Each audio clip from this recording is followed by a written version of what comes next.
Hello everyone, I'm back again today with another reaction video for TikToks.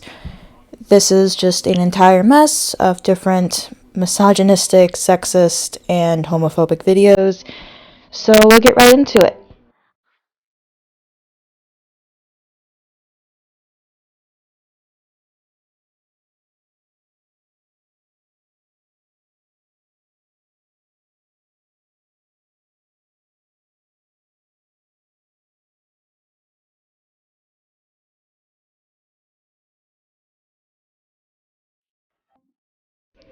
So I'll be honest, I really like this one because he did a really good job of lip syncing, and the little face at the end when he says, like, that he's just gay, that was on point. Because I've noticed that, like, I did the same thing when I was in high school. I got really caught up into Tumblr and then our school's GSA with the gingerbread person thing where, like, you can have a different romance and sexual orientation and gender and they could all be different things. And, like, back then I was like, I'm gender fluid because sometimes I like to wear button-down shirts and sometimes I like to show off my titties.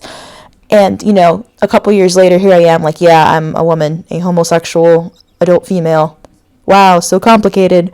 And it's just kind of funny because I think we're going to hit a lot more people realizing this as we go on, but the problem that I have is that we're going to have a lot of people who turn out to be like, hey, I'm a regular heterosexual woman. I no longer identify as a he, they, transgender gay man, so, you know, let me just erase that, and for them, that'll be it. They can just go on with their life and move on with it. But for those of us actually in the community, we have been splintered and broken apart. Because now, I mean, what community is there? It's just a bunch of infighting and people pretending to be gay because somehow being oppressed equals being able to say what you want online without any repercussions. So...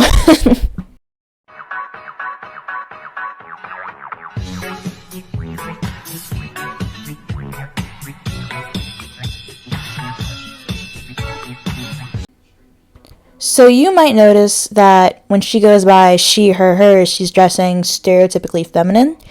And yeah, I'm pretty sure what's going to happen is she's going to go through they, them, theirs, and he, him, his, and it's just going to be progressively more masculine. But, like, I don't understand how these people don't understand that gender is just clothes for them. Like, it's literally just the way that you dress equals your gender, and that's all you have to do.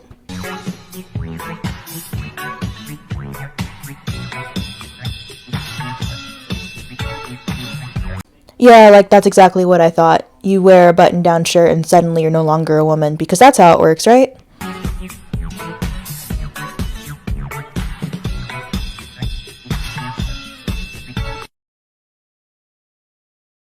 What I hate the most is the implication that, like, you can just decide if you're female or not, right? And so then it puts the onus of guilt onto women, like, oh, you didn't want to be a woman and get female genital mutilation? Well, you could have just identified out of it, and that would have somehow prevented you from getting abused.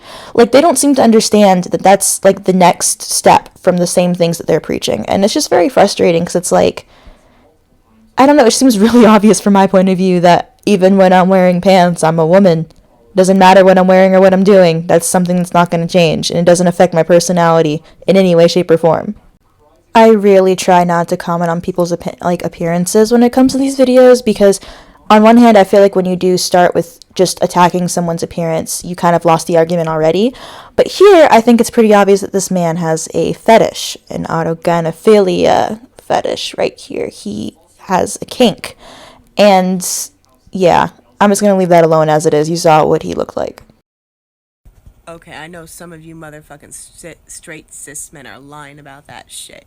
Because tell me why, since I started testosterone, my attraction to men has increased like 10 fucking fold.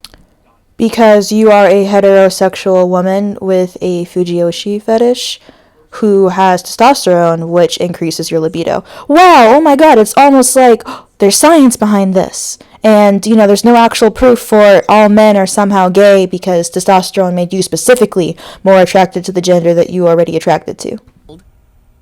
Why does more man juice make me attracted to man? I'm afraid to tell you this, bestie, but I have some hot takes about the LGBT community that you guys are not gonna like.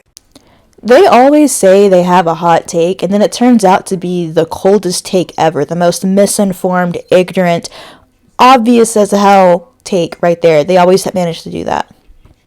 Cis gay men are some of the most sexist and racist people I have ever met. Yep.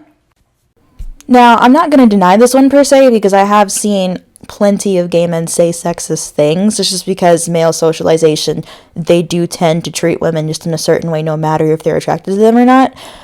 But you have to also wonder what the context is for this take right here, because if you're invading their spaces, then yeah, I can see why they'd be rude to you specifically. Cis queer women are oftentimes so transphobic and it is so unchecked. And if you hate your stinky boyfriend, don't call yourself a feminist. Number 1, lesbians have boundaries and don't want dick, nor do they have dicks. Number 2, you can criticize your boyfriend for being sexist, misogynistic, or not treating you well. It's that simple. And while I think that if that's the case and you have a boyfriend who mistreats you, even if it is a small way, such as gaslighting into thinking that he's incompetent, you should break up with him, but I know it's not going to work for everyone. Treating men nice has nothing to do with feminism. Feminism has to do with undoing the oppression that women face, and I do not see how disliking your boyfriend somehow equates to being non-feminist. Because you're not. Trans people are the backbone of the LGBT community and they get no credit. Buddy, they get so much credit. People even lie and say that a trans woman started the riots at Stonewall when it was really Stormy, a black lesbian, who did that. So try again. And not to mention in the modern day gay rights movement, you cannot go anywhere without being pressured into saying trans women are the most beautiful women in the world, and falling into this rhetoric, whether or not you believe in it, whether or not you want to. So I really think you need to reapproach that one. Calling out strangers on the internet because they're queer baiting based on what they're wearing makes you the oppressor of a potentially closeted person. Most genuinely straight allies just want to go to Pride and they just want to be involved in queer culture without actually dealing with any of the oppression or helping the community. A singular individual calling out someone else for dressing gay isn't really oppression, because that's just someone being mean to you.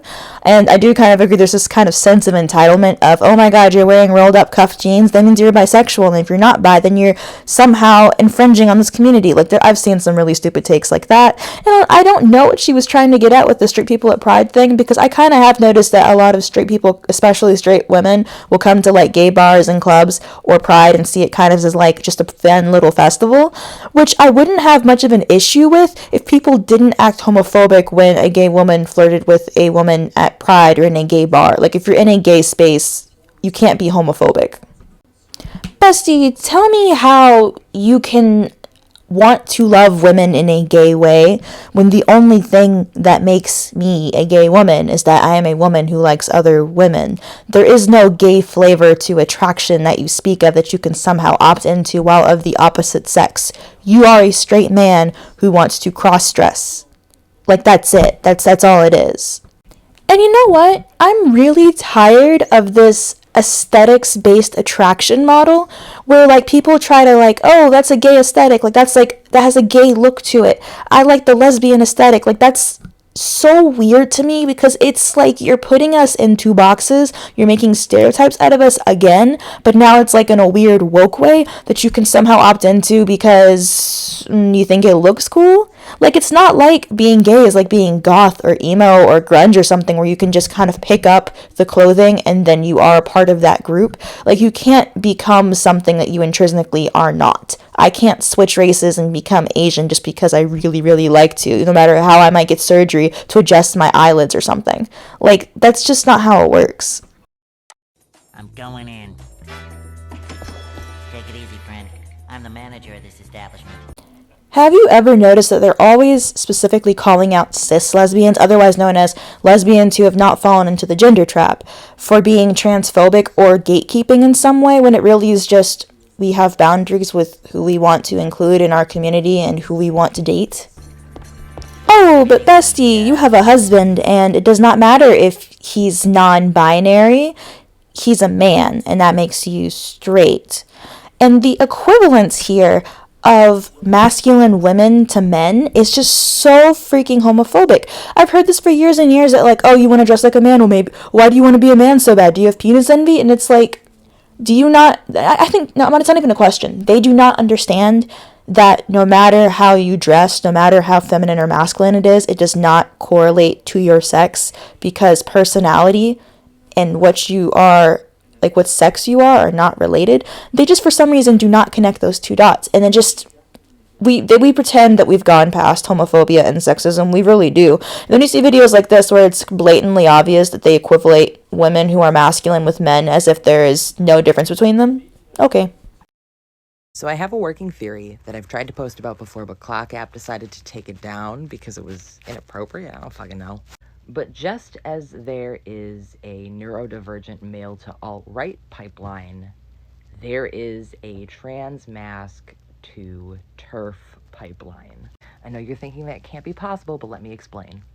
So something that I've even noticed pre-quarantine is that trans masc people do not have a lot of spaces for us to connect with each other, for us to talk with each other, for us to have discourse and learn and grow from each other. So a lot of the information that we obtain about being non-binary and being a trans man and being trans masc in general comes from the internet. And who else lurks within the internet? TERFs. Now, TERFs do not openly say that trans women are not women. They know that's a dog whistle. But they actually say a lot of things that sound good to trans men for some reason. Part 2 will be up. Now, this one is really interesting to me because on one hand, he's right, but on the other hand, he's completely wrong. Because yes, there is a trans mask to TERF pipeline because basically, yeah, there's a lot of detransitioned, re-identified, or trans mask women who identify as, we don't identify as TERFs, but we identify as radical feminist or at least gender critical.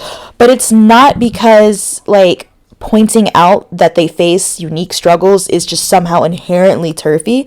Like, that's just completely stupid because they're just creating a pipeline by telling trans men and assigned female at birth non-binary people that they're somehow TERFs for saying that they can face misogyny, or that they have faced sex-based oppression, or that there's a disproportionate lack of representation for trans women compared to trans men compared to trans women. Trans women and their henchmen just completely silence women and people who are assigned female at birth, because anything that you try to criticize somehow makes you a TERF. And it is way easier just to say TERF and then have everyone dogpile on you than it is to actually come up with a actual response to these kinds of things. Because I have argued with people in the comments and in person before about stuff as simple as, does a certain sex face oppression? And like, they just don't seem to get it through their heads that people who are assigned female at birth, regardless of how they identify right now, face a specific type of oppression. But you know what?